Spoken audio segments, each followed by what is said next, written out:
Well, if you're going to have a funeral, you might as well have a colourful one. And certainly they're giving the old trolley buses a send-off in a style they've never been accustomed to as they trundled around the dingy streets of North Ormsby and South Bank.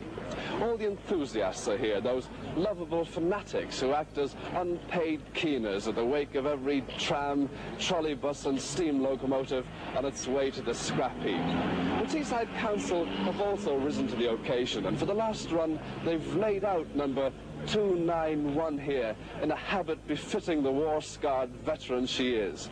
There are Union Jacks and bunting all over the place. Well, the cortege is just about to leave North Ormsby here and travel the 3 miles to the depot at South Bank, the last run. And largely for the kick of riding with the deceased, I'm off with them.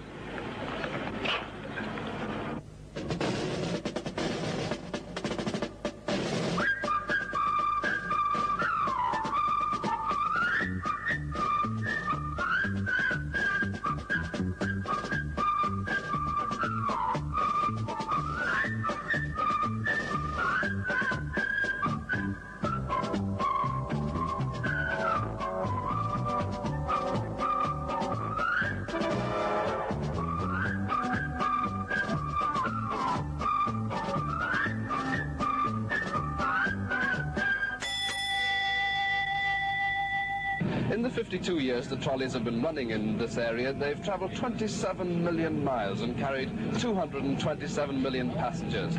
Not bad for a round trip that covers only 9 miles. When they were introduced in 1920, they were quite an innovation, but as traffic increased, their limitations soon became obvious. They're difficult to manoeuvre, they're a nuisance to other motorists, and they have a nasty habit of becoming separated from the overhead lines. And finding spare parts for them these days is almost impossible. Well, of the last 8 trolleys left in Teesside, one has gone to a private owner, the other to a transport museum. Despite her fine garb today, number 291 looks destined for the scrap heap with 5 of her colleagues. Well, they break down, you know, and they're not on time, you know, and they're waiting in the cold and all this kind of whatever. As long as they run more regular than they have done, we've had to stand such a long time to wait for them coming. What do you think about them scrapping them? Are you an enthusiast?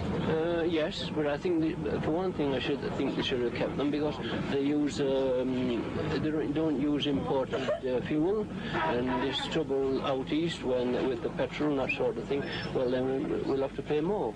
But surely they're a bit outdated today. They get in the way of other traffic and so on. They don't get in the traffic at all because they're manoeuvrable like a motor bus. So how do they get in the way of other traffic? Yeah. How do you feel about them scrapping them? Well, it'd be an advantage. An advantage? An advantage with all the lines coming off all the time. Because there's many times we've been stuck for at least 10 minutes, a quarter of an hour on a bull ring when the lines have come off.